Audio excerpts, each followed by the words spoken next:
With the previous series, Legacy Rebuild, being complete, I decided to go ahead and try this brand new series, which is basically very similar to the Legacy Rebuild series, except I can only use Evolution of Combat rather than using Legacy Combat mode. The purpose for this is to compare both styles of playing the current state of Runescape to prove that both are viable ways of making money in the game. The rules for this series are pretty straightforward. I cannot use any gear I already own, including foods, potions, etc. Untradeable items are allowed so long as they do not cost any coins, and if they do cost coins, then I must pay the total cost of it to actually reclaim them. Another thing to note about this rule is I could pay the cost of items in my bank to unlock them and use them, just so that my bank doesn't start to clutter up from constant rebuying of the same gear. And the final rule is very simple. I must use only Evolution of Combat in this series. With these rules being set and everything being explained, let's go ahead and hop into the episode. Real quick, before the video starts, I have a small goal of actually reaching 1,000 subscribers by the end of the year. So if you guys are enjoying the content, please leave a like, comment, or even consider subscribing to help support the channel. Thanks, and I'll catch you guys in the next one. Okay, so I think this time to start off the series, the first money making we're going to be doing is actually mining these red sandstones. So once we're done actually mining these red sandstones, we're going to convert them into some potion flasks. And currently these potion flasks are actually going for about 15,000 GP on the Grand Exchange. So if they actually sell for that price, what we could do is probably sell off all these potion flasks, and we'll hopefully have over about 1 million coins. And I think from thereafter, we might just go ahead and do some shop runs there, just because it's a pretty good daily to do for some pretty fast income. So I'm hoping that by the time we're done with the sandstone and with the shop runs, we'll have about nearly 10 million coins. And with those 10 million coins, we could buy our base gear that we actually used during the Legacy Rebuild series, which was the full Serenic armor with a decimation, and maybe hopefully just a glory, and we'll use our Zuck cape alongside with some basic arrows we could probably use, and maybe move on to next straight off the bat, just because I think with EOC we'll be able to actually have more leeway for bosses as opposed when we were actually doing it in a Legacy Rebuild mode. Okay, so I finished up a bit of my dailies here. So we started off with the potion flasks, which we sold 50 of for about 700k, and from here we actually moved on to doing the Rune Goldberg machine to actually get some Viswax. And we managed to get a combination of runes that gave us exactly 100 Viswax, and that gave us about 1.9 million coins from there. And with this 1.9, we actually moved over to the stores to buy some new, just to buy some items on there to sell to the Grand Exchange and just flip them a bit. So we bought some feathers, which actually made us 2.3 mil after buying all the feathers. And then we moved on to trying some other, miscellaneous money-making methods that, didn't end up working out. Along with these bomb vials right here that actually sell for 2k each, and they only sell for like 5 GP in the stores. So I figured, that was really good little investment we made here for these bomb vials. So I'll probably be doing this every day, not even gonna lie. But then I made a little bit of a mistake. I kind of invested all my money into these molten glass because I was testing a different money making method. But I noticed that they were actually selling, like they had a pretty big margin between them, and I was trying to actually go ahead and flip them. But I bought 7,000 of them, and they actually haven't sold, and I really don't want to sell them for a loss. So I think I may go try to do a different money making method now to actually get back all the money we just lost, or all the money that's being held in our Grand Exchange offers right now. But before we actually ended up buying all this molten glass, we did end up actually going ahead and buying ourselves a divination skill cape. So we have this skill cape here, and with this skill cape, we're going to go ahead and go do some divination. Hopefully we can make enough money to be able to afford a tier 90 set so that we could go do some PVM right off the bat. Okay, so we just finished our little session of divination. We actually managed to pull 8,600 of these incandescent energies. But also while we were actually doing our little trip of divination, we also managed to sell off these molten glasses as well. All of them haven't sold, but I think we have at least enough to be able to afford some starter gear. Let's go ahead and sell off this incandescent energy. Hopefully this... Okay, yeah, I figured it's not going to sell, but double XP is right around the corner, so I'm assuming a lot of things may start rising in price during the actual event. So there you go, that actually finally sold. This sold as well. We'll collect this, and now we're at a total of 8.3 million coins right off the bat in the first episode. And we could also just go ahead and afford a full Serenic set, hopefully, right? So 2 mil for the Serenic set. Maybe we should buy actually the bow first, just in case. So just in case we actually cannot afford the actual full Serenic set, I want to at least be able to... Okay, yeah.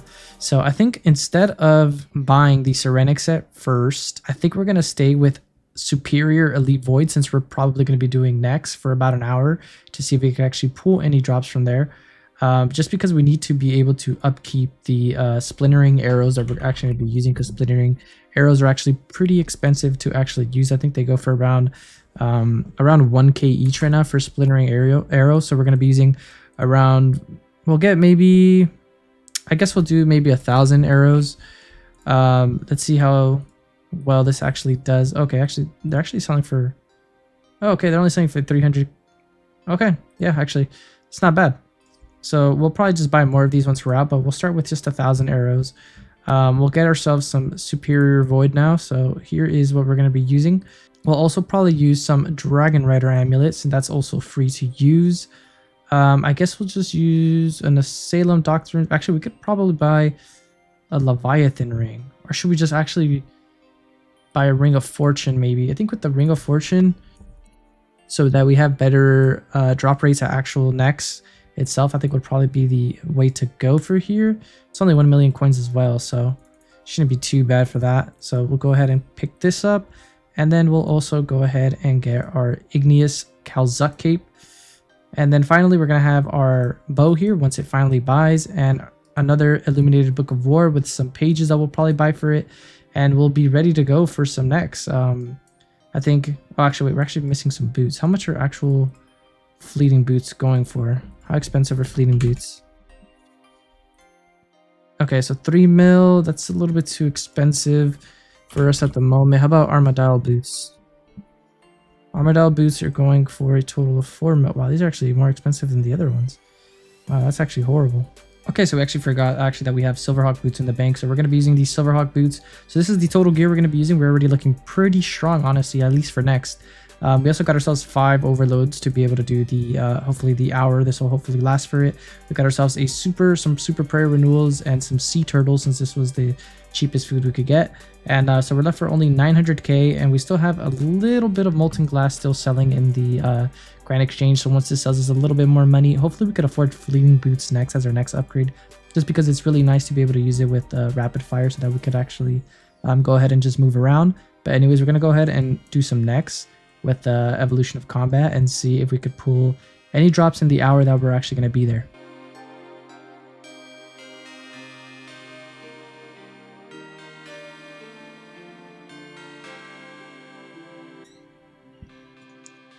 Okay, so unfortunately we didn't get anything good from next in that 1 hour, sadly. The only good thing we got were some Onyx Boltsy, which we immediately sold just to be able to buy more supplies. So we bought some magic notebook paper here. We did buy a yak, and we got a few seed drops, but other than that we only got a bunch of trash drops, such as stone spirits and that sort of thing. So majority of the drops weren't really worth picking up, so we kind of just left it there. We only got 1 supply drop in that whole run. We actually did as well, so I think we were pretty unlucky in that hour, but that's okay. We're gonna go ahead and move on to the next money making method that we're gonna try out here. Okay, so I've kind of just been experimenting with some money making methods, and we actually landed at doing some rune crafting, something that I actually never thought that I'd actually be doing on my account, just because I hate actually doing rune crafting. But doing these new runes that actually came out for necromancy are actually pretty decent money. They go for around 2.3k each. We crafted around 3,000 of them for a total of 8 mil. So now that we did that, we actually also sold off our decimation. I think I'm going to try to actually switch over to necromancy as our main combat style for making money in this series, just because of how strong necromancy actually is. But the only problem with using necromancy at the moment is only a few of the items I've actually sold. Like, for example, this tier 90 weapon and offhand I've only sold for 2 mil, but everything else has not actually sold. So I don't know if it's just because people aren't actually selling the tier 80 and tier 90 gear for necromancy. So while we're waiting for these things to buy, I think we're going to just keep trying to make money, because I want to just continue having the the money flowing into the account. So we're going to keep doing a little bit of rune crafting for a bit.